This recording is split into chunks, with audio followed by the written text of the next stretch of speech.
Zdravo svima, ja sam Isidora Jovanović, a danas razgovaramo o veštinama digitalnog marketinga koje su sve više bitne za razvoj mladih.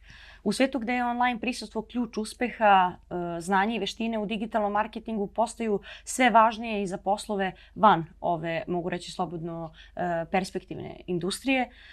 Pa tako ćemo upravo ovim razgovorom porušiti neke predrasude i mitove, istražiti kako digitalni marketing oblikuje naš život, koliko je danas neophodno razvijati vještine u tom domenu i kakve prednosti sve to donosi na našem ličnom razvoju. Naš današnji sagovornik je Eglantina Avdiju, predstavnica organizacije Bonevet. Dobar dan i dobrodošla. Počnite. Na početku bih te odmah pitala šta misliš da se digitalne vještine poput grafičkog dizajna, digitalnog marketinga mogu primijeniti u svakodnevnom životu mladih? Këto aftësi digjitale, siç është dizajni grafik dhe marketingu digital, janë shumë të rëndësishme për të rritur në ditët e sotme. Përveç atyre aftësive tradicionale që ne mësojmë nëpër shkolla, për me funksionu në tregun e sotëm të punës, është shumë e rëndësishme që njeri me qenë i pajisur edhe me këto aftësi digjitale. E dizajni grafik dhe marketingu digital, po mendojmë që për momentin janë ato të cilat i fuqizojnë më së tepër me të rinjt. Kjo mundet me qenë për me kriju projektet e tyre personale, për me gjetë punë të ndryshëm në kompani të ndryshme të cilat janë vazhdimisht duke kërku njerëz të kualifikuar në këto drejtime, po edhe me punu si freelancer, ku ata munden me gjetë punë të cilat janë edhe jashtë territorit të Kosovës. Po ashtu çka mendojmë që është shumë e rëndësishme është se këtu aftësi munden me ndihmu të rinj që edhe me kriju një prezencë online, pa marrë parasysh se çfarë profesioni kanë, ajo prezencë e tyre e mirë online që munden me kriju duke pasur këto aftësi, mundet me ndihmu që me pas sukses edhe në fushat e tjera. Sa kojim izazovima se suočavaju mladi u Južnoj Mitrovici? Sfidat e të rinjve në Mitrovicën e Jugut, po besoj që janë të ngjashme me sfidat e të rinjve që kemi në shumë vende të botës. Të rinjt në kohën të sotme janë të përballë me disa sfida që ndërkryesore ndoshta është arsimimi ose përgatitja për tregun e punës, për të cilën veç edhe e folëm në fillim. Për këtë arsye, kjo çon edhe deri te papunësia, me qenë se të rinjt nuk janë të përgatitur për kërkesat që tregu i punës i sotëm i kërkon. Kështu që kjo mundet me çu edhe deri te pakënaqësia e të rinjve, me qenë se kanë më të vështirë me gjetë një punë e cila është domethënëse për ta. Po ashtu ndoshta edhe ndërveprimi më i vogël në mes të rinjve prej etniciteteve të ndryshme mundet me çu në izolim ose në forcim të stereotipeve edhe në mungesë të bashkëpunimit i cili mundet me sjellë ndoshta edhe shumë projekte të mira. Da. Ovo možemo reći da je zapravo problematika svih mladih iz različitih zajednica zapravo ista. Koje su neke od najinovativnijih i najzanimljivijih inicijativa koje ste sproveli kao organizacije? Da li imate neke primjere? Po mendojmë që kohëve të fundit janë të organizu iniciativa të shumta për me ndihmu në zgjedhjen e këtyre sfidave. Në Bonevet jemi të bëni punë shumë të mirë, tash 10 vite në qendra të ndryshme në 6 qytete të Kosovës, ku jemi të ofruar një edukim jo formal për të rinjt prej fëmijëve të moshave 5 vjeç, e tutje po punojmë edhe me të rritën për me i zhvillu këto aftësi të shekullit 21 që atyre ju duhen në tregun e punës. Po ashtu në Mitrovicë shohem edhe iniciativa të tjera, ndoshta me një fokus që kisha përmend iniciativat artistike, të cilat i bashkojnë të rinjtë të dy komuniteteve për me kriju projekte të ndryshme me nda përvojat e tyre, të cilat gjithmonë rezultojnë në diçka inovative edhe unike prej projekteve tjera. Šta te najviše inspiriše u radu sa mladima i na njihovim kreativnim projektima? Çka na inspiron më shumë është energjia e të rinjve. Kjo gjithmonë kur punojmë me të rinjt është ajo energjia e mirë dhe kreativiteti që sjellin, shumë shpesh vijnë me zgjidhje të cilat ndoshta ne nuk kishim menduar më herët, edhe kjo mendojmë që sa më tepër diversitet që ka një grup munden me marrë në zgjidhje kreative hala më të mëdha, sidomos kur bashkëpunojmë prej komuniteteve të ndryshme të rinjt, po ashtu edhe pasioni që ata e kanë për me bënë ndikim në komunitet është diçka e cila na frymëzon neve me vazhdu edhe ma tutje këtë punën tonë. Kako se može spojiti kreativnost i tehnologije u procesu učenja? I da li imaš neke primjere to iz organizacije? Ajo çka bën e vetë e bën në punën e saj të përditshme është pikërisht kjo, inkuadrimi i kreativitetit dhe teknologjisë në procesin e të mësuarit, po që i japim shumë rëndësi edhe faktorit të lojës, si për fëmijët edhe për të rinjt, ku e kemi pa që ka një rëndësi shumë të madhe në procesin e të mësuarit. Kreativiteti dhe teknologjia mundën me lehtësu shumë këtë proces, me qenë se trit mundën me përdor mjete dhe pajisje të ndryshme për me shfaq të gjitha ato që ndoshta më herët nuk kam pasur mundësi. Ka programe të ndryshme online që munden me i përdor, aftësi të shumta që munden me i mësu, duke përdorur teknologjinë edhe ndoshta me përdorur edhe programe të cilat janë jashtë vendit që më herët ndoshta nuk kam pas qasje me marr ato informata dhe me mësu aftësi edhe gjëra të reja. Koje platforme, odnosno koje resurse tu uključujemo i platforme bi preporučila mladima koji bi želeli da počnu da se bave ili da nauče nešto više o digitalnom marketingu? Unë mendoj që kur të rit kanë mundësi me mësu diçka me prezencë fizike, siç kanë qenë projekte që tash ne si bane vetë dhe domoveki kemi bo bashk, këto ka një rëndësi të veçantë me qenë se je gjithmonë afër me trajnerin, ke mundësi me bo ma shumë pyetje edhe me eksploru ma tepër prej afër dhe gjithçka është hands-on. Mirë po, e mira e teknologjisë që thash edhe më herët është se mundesh me u qasë në platforma të ndryshme edhe informatat janë të pafundme edhe shumë lehtë të qasshme.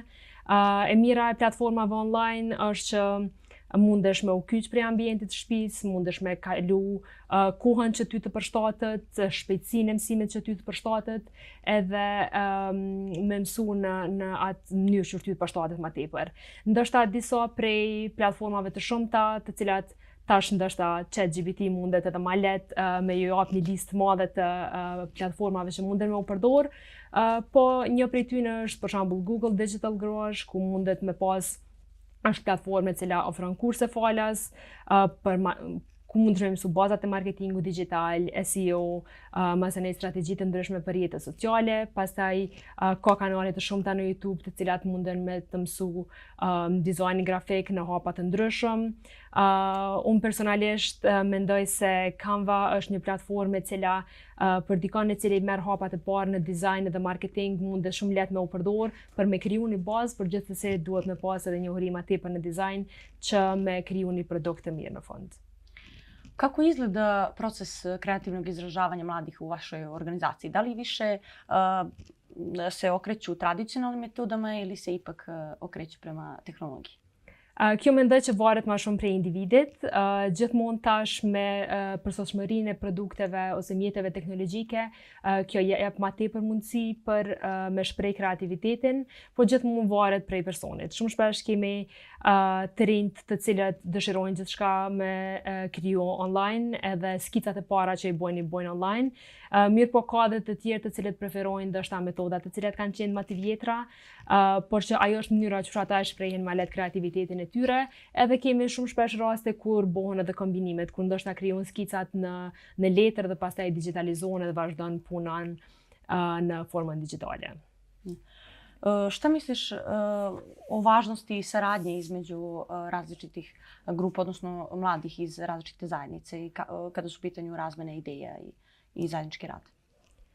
Bashkëpunimi mes të rinjve po e përmendi disa herë që është shumë i rëndësishëm, me qenë se jemi duke jetu në qytetin e njëjtë, jemi duke jetu në kohën e njëjtë, kështu që ky bashkëpunim mundet me ndihmu për me zhvillu ide të reja të cilat janë ndoshta zgjidhje që më herët nuk kishim mujt me mendu, gjithmonë po e përmendi që sa më divers që është një grup mundet me ardhë në zgjidhje më kreative për çfarëdo sfide që munden me pas, qoftë ata vetë si të rinj, qoftë edhe diçka që mundet me ndihmu pjesën tjetër të komunitetit në Mitrovicë.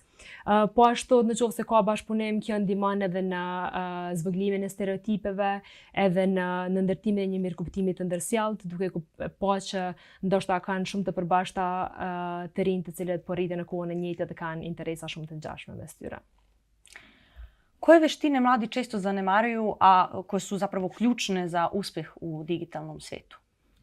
Shumë shpesh e vrejmë që ndoshta kur mësojmë për aftësi digjitale, fokusohemi pikërisht tek aftësitë teknike digjitale që janë. Ndoshta shumë shpesh kemi pas raste me taku ekspert të cilët janë ekspert në dizajn grafik ose ekspert në marketing digital, por që ndoshta nuk munden me shpreh mirë ato që e bojnë. Kështu që ndoshta një komunikim efektiv është një aftësi që shpesh mundet me u lënë anash. Po ashtu përveç komunikimit efektiv ose mënyra që përcjellte projektin të cilin e ke realizu, është edhe menaxhimi i kohës. Shumë shpesh tash të rinjt janë të angazhuar në aktivitete të ndryshme, edhe menaxhimi i kohës ndikon që ata ndoshta mos e mujt me përmbush afatet kohore dhe me qenë të organizuar projekte të shumta të cilat angazhohen, po është edhe mendimi kritik, se nganjëherë mendojmë që aftësia teknike është ajo kryesorja që duhet për me realizu një punim të mirë ose një projekt të mirë, po duhet me pas mbrapa një mendim kritik dhe një mendim kreativ se çysh po i qasesh atij problemi dhe po e gjen zgjidhje. Për këtë arsye ne në BNV fokusohemi shumë që përveç aftësive teknike gjithmonë paralelisht me i përgatitur të rinjt edhe me aftësitë e buta që të rritë me dalë në farë forme të kompletuar prej një trajnime që ndjeken. I na koji način zapravo organizacija Bonevet utiče na saradnju, odnosno razmjenu ideja mladih iz različitih zajednica i kako ih motiviš? Ndonjëherë është vështirë me motivu të rinj, se shumë shpesh ka të rinj të cilët dëshpërohen shumë lehtë prej ndoshta sfidave që ju dalin rrugës. Mirë po mendojmë që është e rëndësishme me ju jep mundësi edhe ata me i gjetë vetë zgjidhjet e tyre. Kjo së pari krijohet duke kriju një ambient i cili është miqësor, është një ambient i hapur, lën hapësirë për me bo gabime dhe me i përmirësu ato gabime, diçka që ne e fuqizojmë shumë në BNV, me qenë se të gjithë rriten prej gabimeve dhe kuptojnë edhe mësojnë gjëra të reja. Kështu që po ashtu duke i mësu aftësitë të tjera të buta që veç i përmenda, aftësitë të tjera të leadershipit, duke ju japur atyre probleme për të gjetur zgjidhje të problemeve reale që i kanë në komunitetet dhe në jetën e përditshme, çka edhe tash jemi duke punu bashkë me Domovek në zgjidhjen e problemeve reale. Po besojmë që kjo kur ata punojnë në diçka që është në të mirë të komunitetit, mundet me ndiku që nëse i kombinojmë të gjitha këto elemente me motivu ata edhe ma tepër që me marrë pjesë rregullisht në aktivitetet të tilla. Ovim pitanjem smo ujedno i naš razgovor priveli kraju.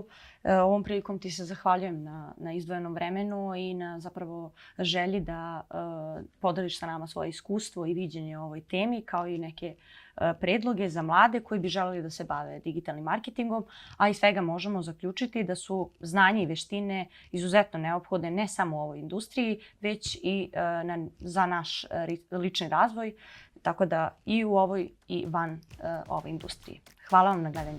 Doviđenja.